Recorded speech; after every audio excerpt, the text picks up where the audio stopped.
इस वीडियो में हम ये जानेंगे कि कौन से मनी के नए 8 रूल्स हैं जो पुराने रूलों के ऊपर ओवरकम कर रहे हैं। अभी आप पुराने नियमों के हिसाब से पैसे नहीं कमा सकते, आपको नए नियमों को समझना पड़ेगा। नमस्कार, स्वागत है आपका इस वीडियो में और इस वीडियो को देखने का निश्चय करने के लिए आपका बहुत बहुत धन्यवाद। हम लोग हमारी एसेट बिल्डिंग हब कम्युनिटी में रोज सुबह किताब पढ़ते हैं और किताब पढ़ने से पहले, ग्रुप में किताब पढ़ने से पहले मैं किताब पढ़ता हूं। और रिसेंटली अभी मैं किताब पढ़ रहा था जिसका नाम है conspiracy of the rich. Robert T Kiyosaki साहब की ये किताब है जिसके अंदर बताया गया है the 8 new rules of money. अब मैं इतना विस्तार से तो आपको नहीं बताऊंगा, लेकिन इन 8 रूल का क्रक्स इस वीडियो के अंदर मैं आपको बताने वाला हूं। आप अच्छे से समझ सकें इसीलिए मैंने थोड़ा सा इनके जो 8 रूल्स हैं इनके क्रम्स को थोड़ा सा बदल दिया है। क्या फायदा हुआ मुझे इन रूल्स को इस्तेमाल करने से और हमारी कम्युनिटी मेंबर्स को इस्तेमाल करने से, वो भी मैं आपको हर रूल में बताऊंगा कि किसने कौन से रूल का इस्तेमाल किया और उनको क्या फायदे हुए। तो rule number 1, right financial knowledge is money. तो ये नया रूल है। तो पुराना रूल क्या है? स्कूल जाओ, अच्छे नंबर लाओ, एक अच्छी नौकरी मिल जाएगी आपको, तो चिंता नहीं होगी। लेकिन नया रूल क्या कहता है कि आपके पास सही वित्तीय ज्ञान होने की आवश्यकता है। हमारी एक मेंबर है जो मुंबई में रहती है, इंटीरियर डिजाइनर है, उनका नाम है भक्ति अरगड़े। तो नया रूल, राइट फाइनेंशियल नॉलेज होना बहुत जरूरी है। तो हमारे जो कोर्सेज होते हैं उसमें हमने उनको सिखाया कि पे यूर सेल्फ फर्स्ट। मतलब जो भी आमदनी होती है उसमें से पहले आपके खुद के फाइनेंशियल फ्रीडम के लिए पैसा पहले बाहर निकालो। तो उनका मुझे मैसेज रिसीव हुआ और उस मैसेज में उन्होंने लिखा, जिसमें मैंने उनको बताया था कि आपका काम बहुत अच्छा है, 1 तारीख से आगे जब भी आप पेमेंट रिसीव करती हैं अपने क्लाइंट से तो आपको 2 लाख रुपए साइड करने हैं। तो उन्होंने कहा कि मेरे पति म्यूचुअल फंड में डालते हैं, क्या मैं उसी म्यूचुअल फंड में डाल सकती हूँ? मैंने कहा हाँ, आपको बिजनेस से पैसा पहले अलग करना है, ये पहले करना है। तो अगर आप देखेंगे तो पिछले 1 साल में उन्होंने पूरे 2 लाख रुपए हर महीने साइड नहीं कर सके, 20,55,000 रुपए साइड में किए और वो 16.72% से बढ़ गए, यानी 23,99,000, लगभग 24 लाख रुपए हो गए। लेकिन इसके साथ उनका कॉन्फिडेंस भी बढ़ गया कि अभी मेरे पास 24 लाख रुपए, मैं कोई बड़ी डील एक झटके में कर सकती हूँ। क्या है ये? सही फाइनेंशियल नॉलेज। एक हमारे दिल्ली में क्लाइंट रहते हैं, उनका नाम है सौरभ जैन। सौरभ जैन के पास बहुत सारे म्यूचुअल फंड थे, 40-50 लाख रुपए का कॉर्पस था और वो हमारे से ऑप्शन सेलिंग सीखने के लिए आए। और ऑप्शन सेलिंग के लिए मार्जिन की आवश्यकता पड़ती है। तो मैंने जब उनका फाइनेंशियल स्टेटमेंट चेक किया तब मैंने उनसे पूछा कि क्या आप इसके ऊपर मार्जिन का इस्तेमाल कर रहे हैं? तो उन्होंने कहा नहीं। तो मैंने उनको कहा कि आप आपका ब्रोकर जो है वो चेंज कर दो। उन्होंने ब्रोकर चेंज कर दिया। अभी उस 50 लाख के कॉर्पस का म्यूचुअल फंड का मार्जिन उनको मिलता है। मार्जिन वाला पैसा वो यूज करते हैं ऑप्शन सेलिंग के लिए और हमने उनको हेज करना भी सिखाया, जिसकी वजह से रिस्क लिमिटेड होती है और जो पैसा उनका पार्किंग में पड़ा था वो इस्तेमाल होने लगा, उससे उनको इनफाइनाइट रिटर्न आने लगी। कहने का मतलब ये है कि ऐसे कौन से छोटे छोटे वित्तीय ज्ञान के अनमोल सेंटेंस हैं, अनमोल ज्ञान है, उसका आपको इस्तेमाल करना चाहिए। इसके अलावा भी बहुत सारे होते हैं, लेकिन आपको ध्यान देना है कि आपके पास सही फाइनेंशियल नॉलेज हो। हमारी कम्युनिटी से जुड़कर भी आप ये नॉलेज प्राप्त कर सकते हैं, लेकिन आपको हमेशा ध्यान रखना है कि आप सही फाइनेंशियल नॉलेज और सही फाइनेंशियल एडवाइस को सीख करें। Rule number 2, learn the language of money. पैसों की भाषा को सीखिए। अब आप कहेंगे पैसों की भाषा होती है? हाँ, पैसों की भाषा होती है। देखिए, पुराना नियम क्या था? पुराना नियम ये था कि एसेट्स और लायबिलिटी ये सब चार्टर्ड अकाउंटेंट की भाषा है, हमें इसके झंझट में नहीं पड़ना। लेकिन अभी आज की तारीख में सामान्य आदमी भी कुछ छोटी छोटी चीजें हैं जिनको समझना बहुत जरूरी होता है, जैसे इनकम क्या होती है, एक्सपेंसेस क्या होते हैं, एसेट्स क्या होती है, लायबिलिटी क्या होती है, कैश फ्लो क्या होता है, रिटर्न ऑन इन्वेस्टमेंट क्या होता है। अगर आप इस चित्र को देखें तो इसे फाइनेंशियल स्टेटमेंट कहा जाता है। ऊपर 2 कॉलम है, नीचे 2 कॉलम है। इनकम यानी आपकी आमदनी कितनी आती है, कौन से सोर्सेज से आती है। आपके एक्सपेंसेस कितने होते हैं और किस किस जगह पर होते हैं। संपत्तियां यानी आपके पास कौन कौन से एसेट्स हैं, ऐसे एसेट्स जिनका मूल्य बढ़ता है और ऐसे एसेट्स जो आपको कैश फ्लो देते हैं। और लायबिलिटी यानी कि आपके ऊपर कोई कर्ज है या आपको कुछ आपके ऊपर लायबिलिटी है, जो पैसा आपको देना बाकी है बाजार में, उसको लायबिलिटी कहते हैं। तो इन सारे शब्दों का अर्थ और उसके कैश फ्लो का जो नियंत्रण होता है वो अपने हाथ में लेना होता है। तीसरा रूल वही है जिसके ऊपर हम बात करेंगे। अब हम क्या करेंगे, इसके अंदर हम कुछ फिगर्स डालेंगे, फिगर्स नहीं, कुछ शब्द डालेंगे और शब्द डाल के एरो कीज बनाएंगे जिससे आपको समझना बहुत आसान हो जाएगा। इसीलिए इन शब्दों को विस्तार से समझने का प्रयास करें। अगर आपने रिच डैड पुअर डैड किताब पढ़ी है रॉबर्ट कियोसाकी साहब की, तो बड़ा आसानी से उन्होंने बताया कि एसेट वो होता है जो आपकी जेब में पैसे डालता है, और लायबिलिटी वो होती है जो आपकी जेब से पैसा निकालती है।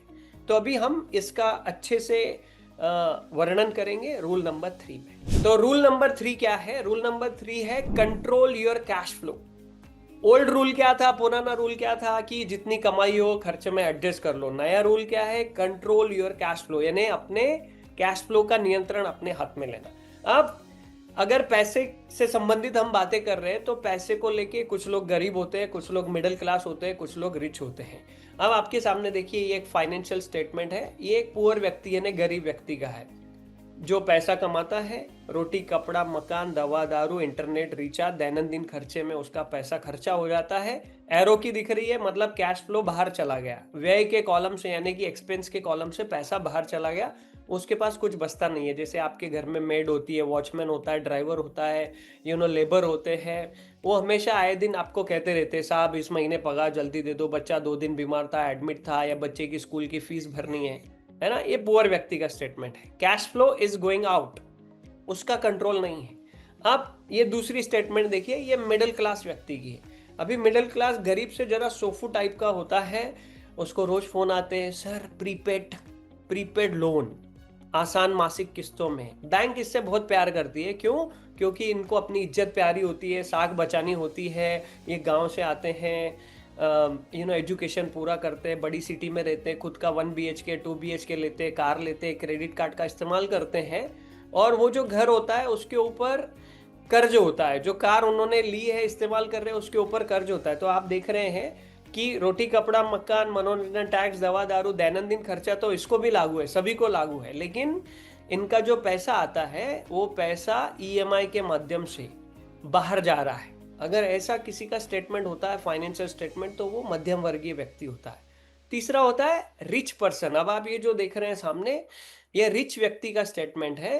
रिच व्यक्ति हमेशा एसेट को बिल्ड करने पे, क्रिएट करने पे, एक्वायर करने पे, है ना, ध्यान अपना केंद्रित करता है। जो एसेट उसकी जेब में पैसा डालते हैं। जैसे आपने कोई घर खरीदा, रेंट पे उठा दिया, रेंटल इनकम आपकी जेब में आ रही है। आपने स्टॉक्स खरीदे, स्टॉक से डिविडेंड आपको आने लगा, और वो डिविडेंड आपकी इनकम होती है। कुछ आपने इंटेलेक्चुअल प्रॉपर्टी बनाई जिसकी वजह से आपको रॉयल्टी मिलती है। ऐसे बहुत सारे एसेट क्लास होते हैं। हमारी एसेट बिल्डिंग हब इसीलिए उसका नाम एसेट बिल्डिंग हब है, कि हम आपकी इन एसेट्स को बिल्ड करने में मदद कर सकें। बहरहाल, अगला जो मैं चित्र आपको दिखाने वाला हूं वो $1 मिलियन का चित्र है। उसको ध्यान से देखिए और समझने का प्रयास कीजिए कि why rich are getting richer. अमीर और अमीर क्यों होते जा रहे हैं, आने वाले चित्र में आपको समझ में आएगा। देखिए इस चित्र को ध्यान से। तो हमें क्या समझ में आ रहा है? अमीर लोग अपनी इनकम का इस्तेमाल एसेट्स को बनाने में करते हैं, फिर वो एसेट्स उनकी जेब में और इनकम डालते हैं, और फिर वो उसी इनकम का इस्तेमाल करके और एसेट्स खरीदते हैं या और एसेट्स क्रिएट करते हैं। ऐसा करते करते वो अपने इनकम कॉलम को बड़ा कर देते। देखिए इनकम कॉलम बड़ा है, उनका एसेट कॉलम बड़ा हो जाता है, और उनका एक्सपेंसेस कॉलम छोटा हो जाता है, उनका लायबिलिटी कॉलम छोटा हो जाता है।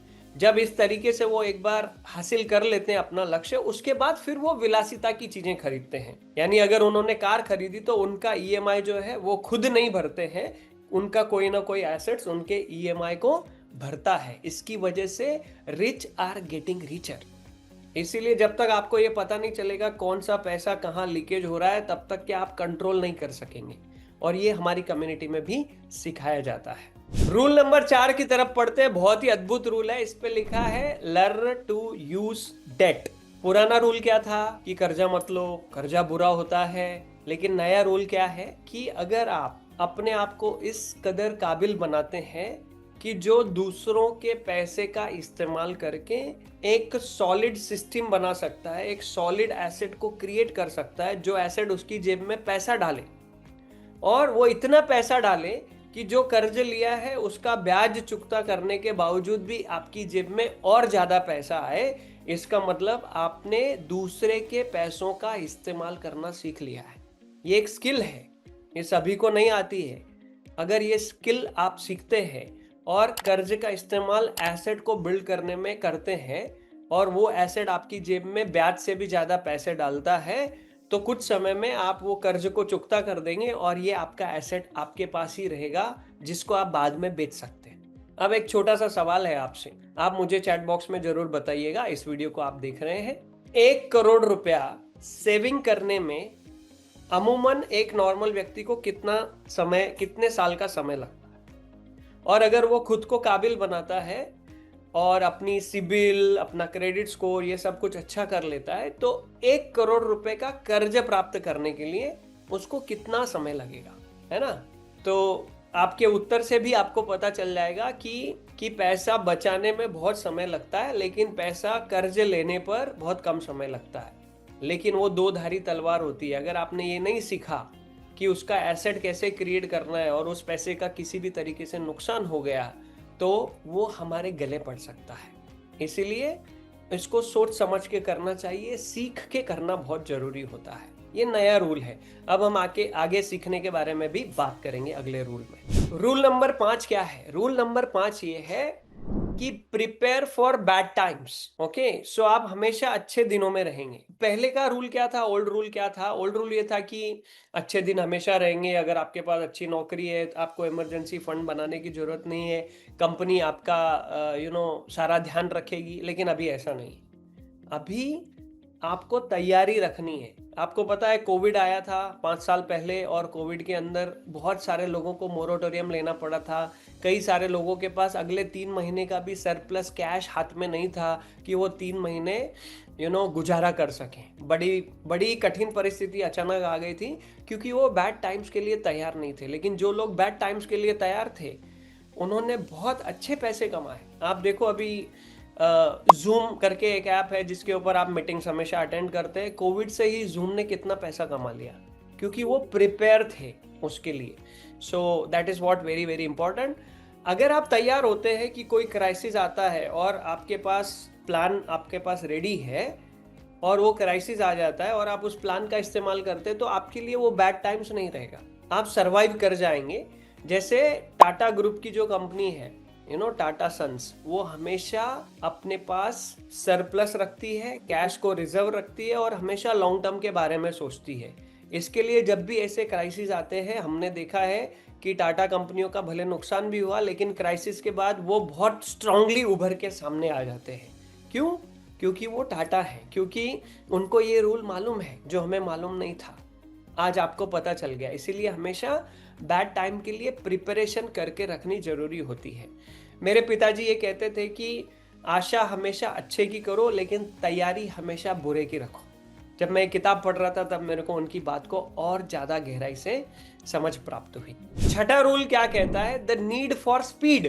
पहला ओल्ड रूल क्या था? सोचो, फिर दोबारा सोचो, सोच समझ के निर्णय लो, फिर एक्शन लो। ये पुराना जमाना था। अभी ऐसा ये जमाना नहीं है, ये स्पीड का जमाना है। यहाँ पर आज उतारा बाटा, तो कल उसको बोलना पड़ता है टाटा। ये बहुत फास्ट है यार। अगर आपको याद होगा, अगर आप गाने सुनने के शौकीन है, तो ऑडियो कैसेट का बिजनेस काफी सालों तक चला।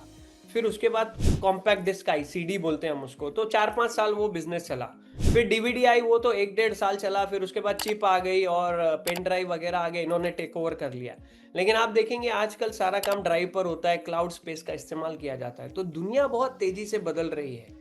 अगर आप स्पीड में आगे नहीं चल रहे हैं, लेकिन दुनिया आगे चली जा रही है, तो आप ऑटोमेटिकली पीछे छूटने वाले हैं। इसके लिए learn fast, decide fast, make mistake fast, learn from those mistake fast and grow. तभी जाकर के व्यक्ति जो है वो टिक रहे हैं। अगर आप सोचते रहोगे, कई लोगों को पैरालिसिस ऑफ एनालिसिस है, बहुत एनालिसिस करते रहेंगे और उसके बाद फिर कहीं तो निर्णय पे पहुंचे। आप ज्यादा एनालिसिस करके निर्णय पे पहुंचो, या सोच समझ के रिस्क मैनेजमेंट करके थोड़ा सा सोच के आप फिर एक्शन ले लो, फटाफट डिसाइड करके आगे बढ़ो, तो आप उस व्यक्ति से हमेशा आगे रहेंगे, क्योंकि उसने रियल लाइफ में कम गलतियां की हैं। आपकी गलतियां ज्यादा होती है, आप तेजी से सीखते हैं, आप तेजी से आगे बढ़ जाते हैं। So rule number 6 is very very very important. अभी मैं जानता हूं कि ये जो रूल्स है रॉबर्ट कियोसाकी साहब के, आपके विचारों से मतभेद हो रहा होगा, हो सकता है, लेकिन नया नॉलेज आप प्राप्त कर रहे हैं। याद है rule number 1, right financial knowledge is money nowadays. Rule number 7 क्या कहता है? रूल नंबर 7 ये कहता है life is a team sport, investing is a team sport, business is also team sport. तो पहले हम क्या कहते थे, अगर आपको कोई काम अच्छे तरीके से करना है, अच्छे ढंग से करना है, तो खुद इसको सीखो, खुद सीखने के बाद करो। ये पुराना रूल था, अभी ये रूल नहीं है। अभी अगर आपको फाइनेंशियल फ्रीडम प्राप्त करनी है, वित्तीय रूप से आजाद होना है, तो बहुत सारे ऐसे लोग हैं जिनकी एक सलाह आपके लाखों करोड़ों रुपए बचा भी सकती है और आपको लाखों करोड़ों रुपए बना के भी दे सकती है। ऐसे कौन से लोग आपके साथ शामिल हो सकते हैं?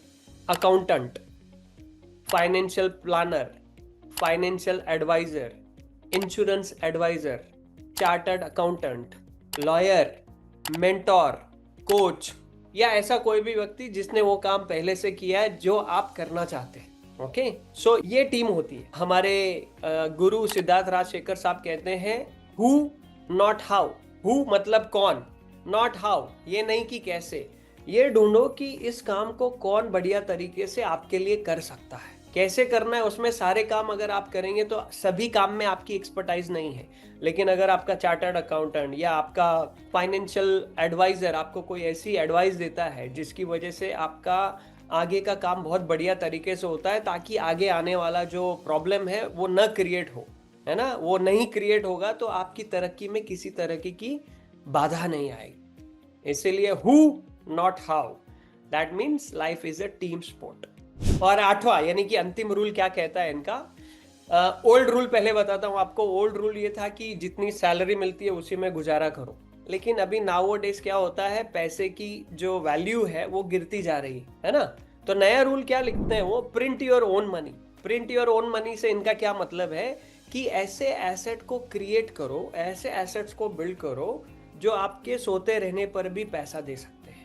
ओके, जैसे कि कुछ आपने YouTube चैनल पर वीडियो बना के डाल दिया, आपने कोई ब्लॉग लिख दिया, या आपने कोई इंटेलेक्चुअल प्रॉपर्टी को खड़ा किया, या आपने किसी बिजनेस को खड़ा किया, कोई घर खरीदा, उसको रेंटल इनकम पे, रेंट पे उसको आपने उठा दिया, या तो स्टॉक मार्केट के बारे में सीखा और डिविडेंड देने वाले शेयर को कैसे खरीदा जाता है वो आपने सीख करके डिविडेंड देने वाले शेयर खरीदे, जिसकी वजह से डिविडेंड के रूप में आपके पास इनकम आने लगती है। यानी आपके व्यक्तिगत रूप से काम किए बिना भी वो एसेट्स आपकी जेब में पैसा डालते रहे, इसका मतलब आप ऑटोमेटिकली एक तरह से अपने लिए पैसे प्रिंट कर रहे हैं। सो बहुत अच्छे ये 8 रूल्स हैं। आपको ये रूल्स कैसे लगे जरूर हमें चैट बॉक्स में बताइएगा। और हमारी आगामी एसेट बिल्डिंग मास्टर क्लास है, अगर आप उसमें पधारना चाहते हैं, जिसमें हम और भी डिटेल में चर्चा कर सकते हैं, हमें बड़ी खुशी होगी अगर आप वहाँ पधारें। तो उसकी नीचे भी लिंक दी हुई है एसेट बिल्डिंग मास्टर क्लास की, तो हम वहाँ पर भी पधार सकते हैं। Thank you so much for watching this video.